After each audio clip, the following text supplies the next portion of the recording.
계절이 바뀌어서 이제 봄을 느끼고 있습니다. 겨울이 되면 또 겨울이 되기 전에 대부분의 나무들이 낙엽이 지죠. 그래서 겨울에는 앙상한 가지만을 드러냅니다. 근데 계절이 겨울로 가도 낙엽이 지지 않는 나무들이 있습니다. 그런 나무를 뭐라고 하죠? 상록수라고 합니다. 푸르름을 사시사철 유지하는 나무를 상록수라고 하죠.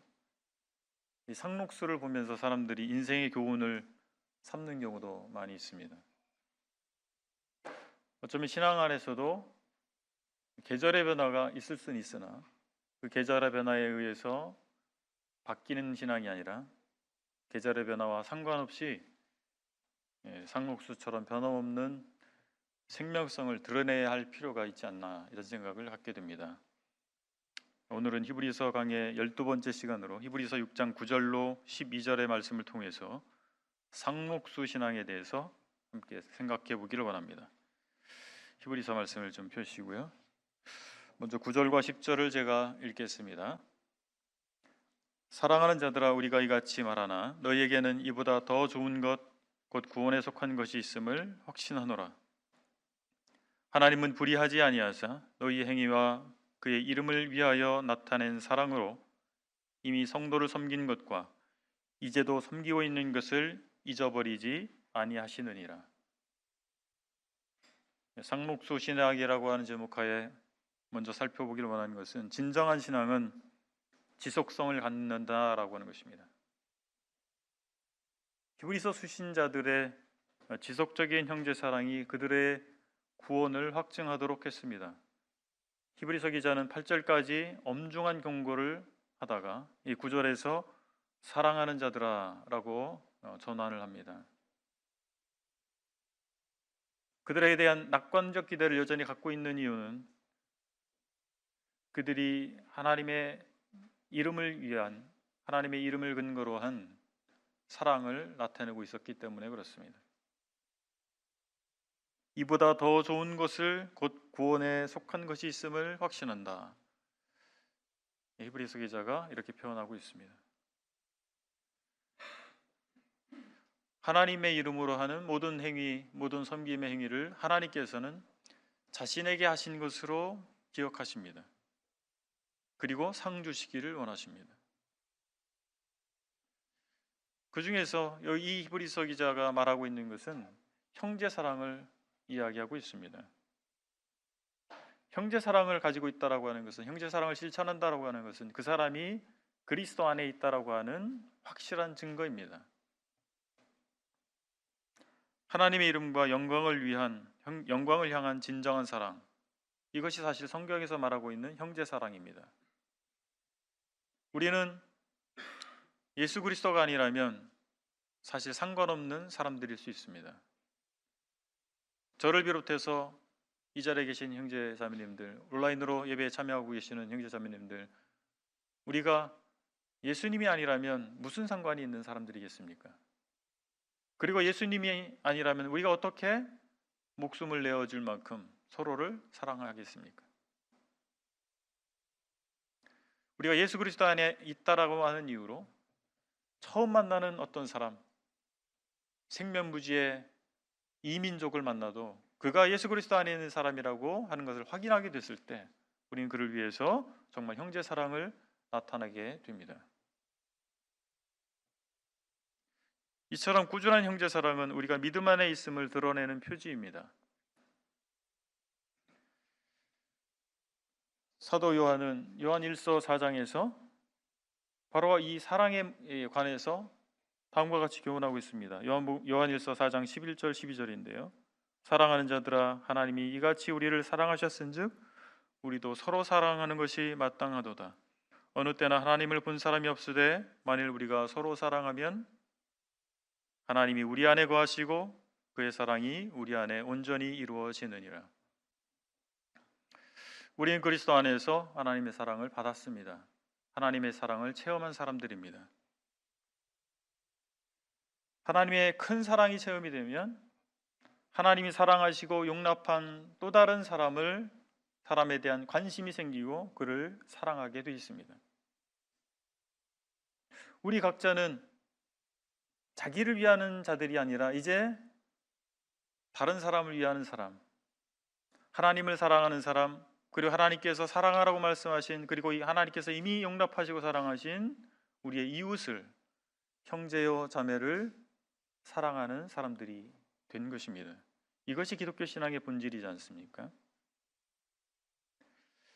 여러분, 하나님 섬기는 사역을 얘기할 때, 또는 교회 사역을 생각할 때 여러분 어떤 의미로, 어떤 동기로 그 사역을 하고 계십니까? 교회 사역은 자아 실현을 위해서 하는 것이 아닙니다. 적지 않은 경우에 자아 실현을 위해서 사역을 하는 경우가 있습니다. 그래서 자아가 만족되고 자기가 영광을 얻게 될 때 그 사역을 하는 것이죠. 그리고 지속하는 이유가 되는 것입니다. 과연 그러면 하나님의 사역을 그렇게 해야 될까요? 하나님의 사역은 하나님의 사랑 때문에, 그리고 형제자매들을 사랑하는 이유 때문에 해야 됩니다. 자아 실현을 목적으로 하는 사람들은 자기가 하고 싶은 일을 합니다. 그리고 자신의 자아가 만족되는 일을 합니다. 그리고 자기가 영광받는 일에 참여하는 것입니다. 그러나 형제 사랑이 동기게 된 사람들은 구차한 일을 합니다. 자신의 자아가 만족되지 않을 수 있는 일을 합니다. 그것이 형제들을 위한 일이라면, 하나님께서 기대하시는 일이라면 내 자아가 만족되지 않아도 그 일을 하는 것입니다. 여러분, 화장실 변기를 닦는 것이 여러분의 자아를 만족시키는 일입니까? 예배당을 청소하는 것이 여러분의 자아를 만족시키는 일입니까? 그것을 사역이라고 생각하는 사람들이 있습니까? 그렇지 않을 것입니다. 그러나 우리가 정말 하나님을 사랑한다 할 것 같으면, 형제와 자매들을 사랑한다 할 것 같으면 우리는 그런 구차한 일에 대해서 마음을 둘 수 있어야 됩니다. 우린 기꺼이 손을 걷어붙이고 그 일을 할 수 있어야 될 것입니다.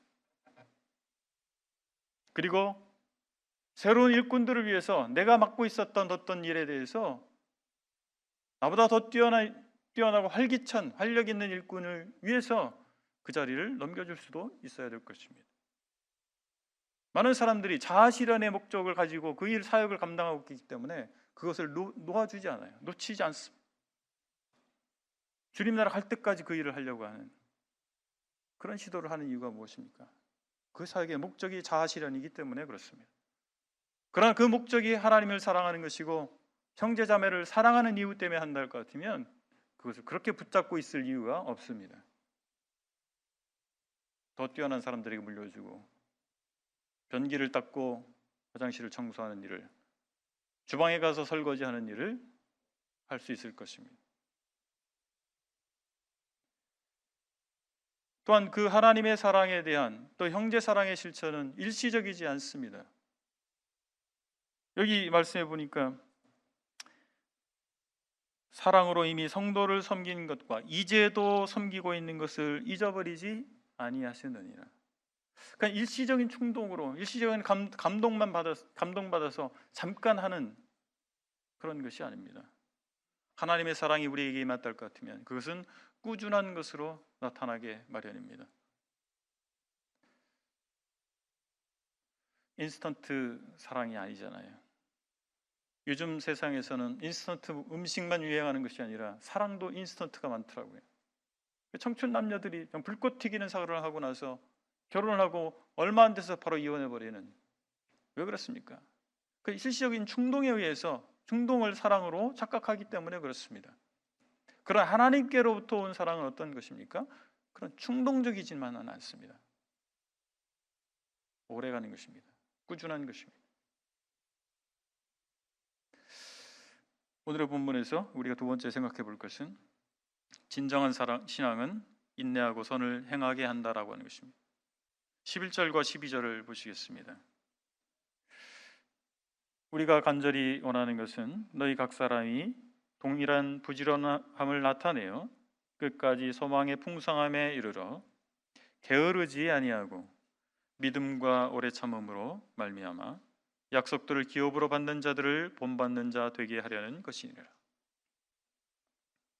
히브리서 기자는 수신자들이 모두 소망 가운데 있기를 바라고 있습니다. 여기 11절에 우리 주목하고 싶은 단어는 끝까지라고 하는 단어입니다. 12절에서는 오래 참음이라는 단어를 주목하기를 원합니다. 히브리서 기자는 이 11절과 12절을 통해서 수신자들이 보여주었던 그 열심이 소망이 최종적으로 성취되는 날까지 중단되지 아니하고 지속되기를 소망하고 있습니다. 믿음과 오래 참음으로 말미암아 약속들을 기업으로 받는 자들을 본받기를 원한다.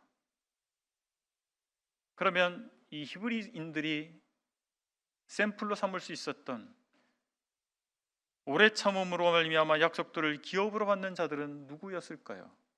그 사람들은 구약 성경에 등장하는 사람들이었을 것입니다. 오래 참음으로 약속을 기업으로 받았던 인물들을 우리 생각해 보면 여러분 한나가 떠오르지 않으세요? 자식을 얻지 못해서 둘째 부인으로부터 관세를 받았던 그 한나가 간절히 소망했던 그것이 무엇입니까? 아들을 얻는 것이었어요. 한나가 오래 참고 기도할 때 하나님께서 그 한나에게 사무엘을 주셨지 않습니까? 다윗의 생애는 어떻습니까? 그는 일찍이 등용된 사람이었으나 오히려 왕으로부터 의심을 받아서 얼마나 많은 시간을 도망자로 살아야 했습니까? 그는 왕으로 등극한 이후에도 아들의 반역을 통해서 얼마나 또 어려운 지경에 처했습니까? 다윗이 참 훌륭한 사람이고 나 다윗처럼 되고 싶다. 많은 사람들이 다윗의 영광만을 바라보고 그런 말을 할 수 있을지 몰라도 다윗이 겪었던 오랜 이 고난의 시간과 인내의 시간에 대해서 사람들은 부러워하진 않습니다. 그럼에도 불구하고 이런 구약 성경 속의 인물들은 오래 참음으로 말미암아 약속들을 기업으로 받은 사람들입니다. 히브리서의 수신자들에게 히브리서 기자는 그러한 사람들을 본받기를 원했습니다. 그들이 그러한 사람들을 본받고 오래 참기를 원했던 것입니다. 지금 부딪히고 있는 이 환난의 문제를 그들이 인내하기를 권고하고 있는 것입니다. 영적인 무기력은 영적 생명의 문제와 직결되어 있습니다. 여기 11절에 부지런함이라고 하는 단어가 있고 12절에 게으르지 아니하고라고 하는 표현이 있습니다. 성경은 우리에게 우리의 무능한 것을 탓하지 않으십니다. 다만 게으른 것을 책망합니다. 여러분 사랑하는 사람이 생기면 어떻게 됩니까? 그 사람에 대해서 열심을 냅니다. 근데 세월이 지나서 대부분 결혼하고 나서 바뀌더라고요. 이게 큰 소리로 웃으신 분들은 그걸 체감하고 있는 분들이에요. 결혼하고 나서 바뀌더라. 열심히 사라지는 거예요. 왜 사라집니까? 여러 가지 이유가 있는데 마음이 바뀌어서 그래요. 열심히 지속되지 않는 이유는 무엇입니까? 마음이 달라져서 그렇습니다. 그래서 하나님께서는 우리에게 우리의 마음의 문제를 지적하고 계시는 거예요. 우리가 게을러지는 이유, 영적으로 무력감에 빠지는 이유는 우리 내면의 문제가 생겼다라고 하는 것입니다. 영적인 문제가 있는 것입니다. 그래서 영적인 무기력은 영적인 생명의 문제, 또 영적인 건강의 문제를 드러내고 있는 것일 수 있습니다. 생명이 있다면 생명 현상이 나타나기 마련입니다. 자, 이제 파종기잖아요. 씨앗을 뿌리는 시기잖아요. 씨앗을 뿌리면 어떤 일이 발생합니까? 조금 시간이 지나면요, 싹이 돋아나요. 그것이 자라납니다. 열매를 맺혀요. 꽃이 피고 열매를 맺힙니다. 생명이 있기 때문에 그래요. 생명이 있는 것은 생명 현상을 나타내게 되어 있습니다. 그런데 여러분 씨앗을 모아서 삶아요. 냄비에 놓고 삶아요. 삶은 다음에 씨앗을 뿌리면 어떻게 됩니까? 무슨 일이 일어나나요? 아무 일도 일어나지 않습니다. 잡초만 무성하죠. 왜 그렇습니까? 생명이 없기 때문에 그렇습니다. 만약에 여러분들이 영적 생명을 소유한 사람들이라면 여러분들의 삶 가운데서는 생명의 현상이 나타나게 될 것입니다. 영적 생명의 현상이 나타나게 되는 것입니다. 생명은 역동성을 가지고 있는 것입니다. 동물만 움직이는 것이 아니라 식물도 역동적으로 움직이는 거예요. 제가 움직인다고 하니까 식물은 움직이지 않는 게 식물인데, 동물처럼 이렇게 움직이는 게 아니라 성장함을 통해서 움직이고요, 햇빛을 따라서 움직입니다. 여러분 그거 다 배우셨잖아요. 그렇죠? 생명은 역동적인 것입니다. 우리가 영적 무기력에 빠져서는 안 됩니다. 만약에 우리가 생명을 가지고 있다 할지라도 영적 무기력에 빠지는 이유는 우리가 건강을 잃어서 그렇습니다. 건강을 잃는 이유는 무엇입니까? 우리 하나님의 말씀으로부터 우리가 멀어질 때, 생명수와 같은 하나님의 말씀으로부터 우리가 멀어지게 됐을 때, 등한히 하게 됐을 때 우리는 건강을 잃습니다.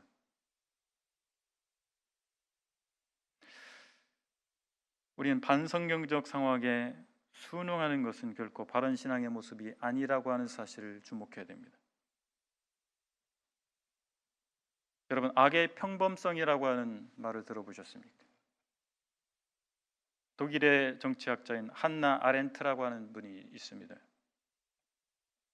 1963년 그는 예루살렘의 아이히만이라고 하는 책을 통해서 악의 평범성이라고 하는 주제를 말했습니다. 아이히만은 여러분 아시는 분 계십니까?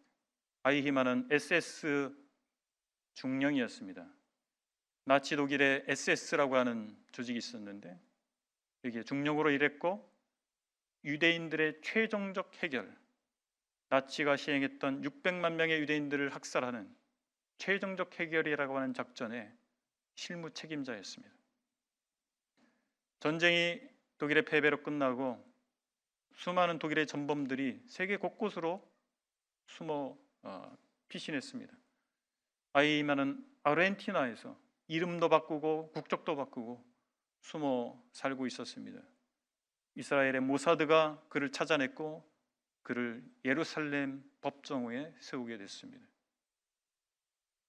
한나 아렌트에게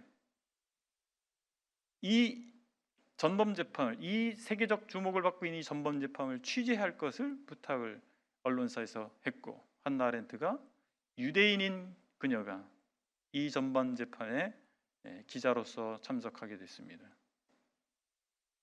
아이히만은 계속해서 주장했습니다. 나는 공무원에 불과했습니다. 나는 명령에 따랐을 뿐입니다. 그래서 나는 무죄입니다. 한나 아렌트는 이 사건을 취재하면서 홀로코스트와 같은 역사 속의 악행은 광신자나 반사회적 인격 장애자들이 아니라 국가에 순응하며 자신들의 행동을 보통이라고 여기게 되는 평범한 사람들에 의해서 행해진다고 보도했습니다. 그녀의 주장은 유대인들로부터 또 수많은 독일인들로부터 비판을 받았습니다. 왜냐하면 나치와 그 지도자들이 악마이고, 그래서 그 악마들을 처단함으로 인해서 독일인들은 자유함을 얻기를 원했어요. 수많은 독일인들은 우리도 피해자다, 히틀러와 나치의 수괴들만 악마다, 그래서 그들을 처벌하면 전범 재판은 끝나는 것으로 그들은 생각했던 것입니다. 그렇게 되기를 원했어요. 그러나 한나 아렌트가 얘기했습니다. 모든 독일인들의 책임이 있다라고 하는 것입니다. 크고 작은 책임이 모든 독일인들에게 다 있다라고 하는 것을 한나 아렌트가 말했기 때문에 독일인들은 비판했던 것입니다. 그런가 하면 유대인들은 그 악의 평범성을 얘기했기 때문에 나치와 그 나치의 수괴들에 대한 죄의 무게를 경감시켜주는 효과가 있다라고 해서 유대인들이 반발했던 것입니다. 한나 아렌트는 인간의 조건이라고 하는 책에서 이렇게 말했습니다. 폭정 아래에서는 생각하는 일보다 생각하지 않고 행동하는 일이 훨씬 쉽다. 악을 인지했다라면 저항했어야 됩니다. 그것이 잘못된 일이라고 하면 순응하지 말았어야 되는 것입니다. 자기의 사인 하나로 수많은 사람들이 목숨을 잃어야 되는 죄 없는 사람들이 목숨을 잃어야 되는 일이 집행될 수 있다면 거부했어야 될 것입니다.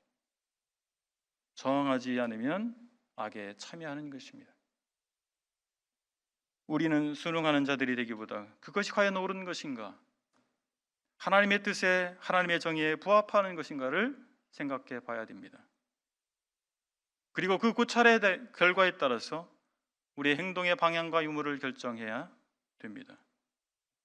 우리가 거룩한 성령을 받은 사람이라면, 사랑의 하나님의 영을 받은 사람이랄 것 같으면, 진정 거듭난 그리스도인이라 할 것 같으면 우리는 거룩과 사랑에 대한 강렬한 욕구를 가지고 있어야 됩니다. 영적 생명이 있는 자들은 죄와 불의 그리고 배도의 요구에 대해서 굴복하지 않을 것입니다. 우리는 그러지 않아야 됩니다. 우리는 아니요라고 말할 수 있어야 되고, 우리는 저항할 수 있어야 되는 것입니다. 무엇이에요? 불의에 대해서 그리고 배도에 대해서 저항할 수 있어야 될 것입니다.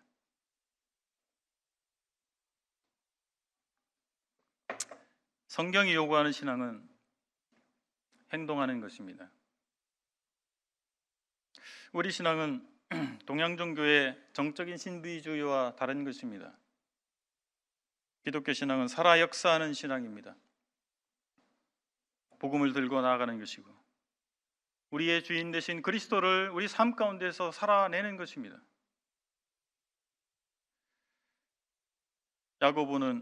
야고보서에서 아브라함의 믿음을 행동하는 것으로 해석했습니다. 야고보서 2장 21절로 23절을 제가 읽겠습니다. 우리 조상 아브라함이 그 아들 이삭을 제단에 바칠 때 행함으로 의롭다 하심을 받은 것이 아니냐. 내가 보거니와 믿음이 그의 행함과 함께 일하고 행함으로 믿음이 온전하게 되었느니라. 이에 성경에 이른 바 아브라함이 하나님을 믿으니 이것을 의로 여기셨다는 말씀이 이루어졌고 그는 하나님의 벗이라 칭함을 받았나니. 아브라함은 하나님을 믿음으로 노년에 얻은 약속의 아들 이삭을 하나님께 번제물로 바쳤던 것입니다. 행함으로 그의 믿음이 확증된 것입니다. 우리는 믿음으로 의롭다함을 받습니다. 그런데 그 믿음은 행함이라고 하는 행동의 열매를 맺는 믿음이어야 될 것입니다. 나는 예수 그리스도를 믿습니다. 나는 하나님을 믿습니다. 예수 그리스도께서 모든 죄를 사해 주심을 믿습니다. 말로 한다 할지라도 그의 삶 가운데서 그만한 믿음의 행동이 없다 할 것 같으면, 그 믿음이 유발하는 행동이 없다 할 것 같으면 과연 그 믿음이 살아있는 믿음일까라고 하는 것입니다. 성경적 믿음은 생각만 하는 것이 아니라 구체적이고 분명한 행동을 하는 것입니다. 모든 믿음의 선진을 우리가 바라볼 때 그들은 어떤 삶을 살았습니까? 그들이 머리로만 말로만 믿은 사람들입니까? 아니면 행동으로 믿음을 실천한 사람들입니까? 그들은 행동하는 사람들이었고 순종하는 사람들이었습니다. 사도 요한은 요한복음 3장에서 바로 믿음과 순종을 동일선상에서 말하고 있습니다. 요한복음 3장 36절을 제가 읽겠습니다. 아들을 믿는 자에게는 영생이 있고 아들에게 순종하지 아니하는 자는 영생을 보지 못하고 도리어 하나님의 진노가 그 위에 머물러 있느니라. 방금 제가 읽은 이 구절에서 사도 요한은 아들을 믿는 자가 영생이 있다고 말하고 아들을 순종하지 않는 자에게 영생이 없다라고 말하고 있습니다. 영생을 얻는 것은 믿음과 순종입니다. 믿음은 곧 순종입니다. 예수 그리스도를 믿는다는 사람이 주님께 순종하지 않는다면 그 믿음이 진정한 믿음일까요? 믿는 것은 예수 그리스도를 순종하는 것입니다. 믿는 것은 죄를 멀리하는 것입니다. 믿는 것은 악에 저항하는 것입니다. 악에 순응하면서 어떻게 믿는 자라고 말할 수 있습니까? 성경은 그렇게 말하고 있지 않습니다. 성경에서 말하는 믿음은 그런 믿음이 아니라고 하는 것을 우리는 성경 곳곳에서 발견할 수 있습니다. 천국행 티켓을 얻는 것이 아닙니다. 우리 삶을 송두리째 바꿔놓는 것입니다. 하나님을 등지고 살던 삶이 하나님께로 돌이키는 것입니다. 자기의 야망을 위해서, 자기 만족을 위해서 살려던 삶이 하나님을 위해서, 하나님의 영광을 위해서 돌이키는 것입니다. 자아 실현을 위해서 살던 사람이 하나님의 사랑을 신천하고 하나님께서 용납하시고 하나님께서 사랑하신 그 사람들을 위해서 수고하고 헌신하는 삶으로 돌이키는 것입니다. 사람들이 알아주는 것 때문에 그 일을 하던 사람이 누구도 알아주지 않아도 구차한 일이라 할지라도 하나님께서 기뻐하시는 일이고 하나님의 성도들을 위한 일이기 때문에 그 일을 하는 사람이 되는 것입니다. 신앙은 상록수와 같습니다. 신앙은 그 빛과 생명성이 한결같이 유지되게 되어 있습니다. 신앙은 상황과 조건에 따라 연동되는 것이 아니라 늘 그 모습을 유지하고 전진하는 것입니다.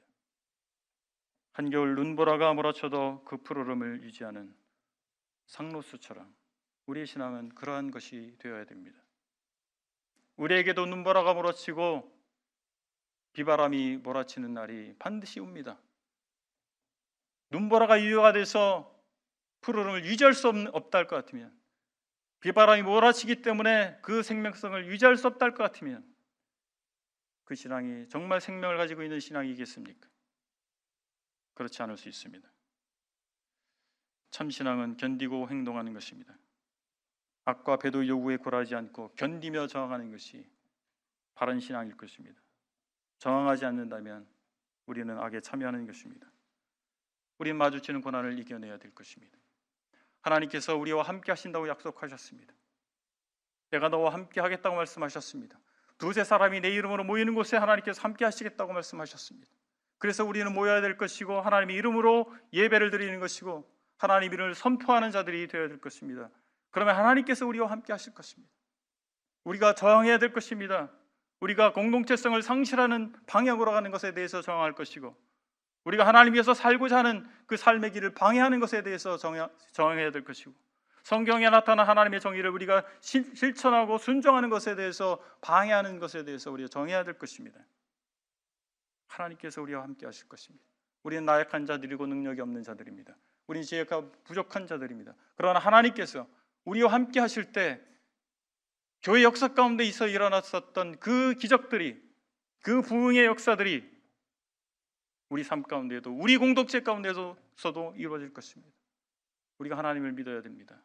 우리 믿음은 악에 굴복하는 것이 아닙니다. 상황에 순응하는 것이 아닙니다. 이것을 극복해 나가는 것이 우리 믿음이 아니겠습니까? 상록수라고 하는 가사이죠. 근데 원래는 시인데 가사가 돼서 노래가 됐습니다. 김민기님의 상록수를 제가 읽어드리고 말씀 마치도록 하겠습니다. 상록수. 저들의 푸르른 솔잎을 보라. 돌보는 사람도 하나 없는데 비바람 맞고 눈보라쳐도 온 누리 끝까지 맘껏 푸르다. 서럽고 쓰리던 지난 날들도 다시는 오지 말라고 땀 흘리리라 깨우치리라. 거칠은 들판의 솔잎들이라. 우리들 가진 것 비록 적어도 손에 손 맞잡고 눈물 흘리니 우리 나아갈 길 멀고 험해도 깨치고 나아가 끝내 이기리라. 승리하시는 우리 되기를 원합니다. 기도하시겠습니다. 아버지 하나님, 우리는 미약한 자들입니다. 한 치 앞도 알 수 없는 자들이며 저 인생을 바로 세울 수도 없는 자들입니다. 그래서 우리는 하나님이 필요합니다. 하나님이 우리와 함께 하심이 필요합니다. 아버지 하나님, 히브리서 수신자들이 당했던 고난과 환난을 바라보면서 그들이 절망 가운데에서 예수 그리스도를 믿는 신앙을 버리려고 했었던 그 상황들을 바라보면서 우리도 그들과 동일하진 않지만 유사하게도 현실에 타협하고자 하는 그런 우리의 갈등이 있음을 고백합니다. 아버지 하나님, 그때 히브리서 수신자들에게 하나님께서 말씀하신 이 말씀이 동일하게 우리에게도 말씀되어짐을 감사합니다. 아버지 하나님, 하나님 말씀 앞에 우리를 돌아봅니다. 우리 신앙이 참으로 살아있는 신앙인지 확인하게 됩니다. 우리 신앙이 변함없는 신앙인지 확인하게 됩니다. 우리 신앙이 참고 견딜 수 있는 신앙인지 확인하게 됩니다. 아버지 하나님, 하나님께서 우리와 함께 하시면, 하나님께서 우리의 삶을 책임져 주시는 분이심을 우리가 믿음으로 화답할 것 같으면, 우리가 하나님의 영광을 위해서 사는 자들임을 자각할 것 같으면, 우리가 타협하지 아니하고 굴복하지 아니하고 승리하는 우리가 될 것임을 믿습니다. 아버지 하나님, 감사합니다. 그날에 그 사람들이 그랬던 것처럼 우리가 배도하지 않기를 원하고, 또한 그날에 그 사람들이 미혹을 받았던 것처럼 우리가 미혹되지 않기를 원합니다. 하나님의 말씀을 계속해서 붙들기를 원합니다. 하나님께서 계속 말씀해 주시고 가르쳐 주시고 인도해 주시기 원합니다. 예수 그리스도의 이름으로 감사하며 기도했습니다. 아멘. 네, 마치겠습니다.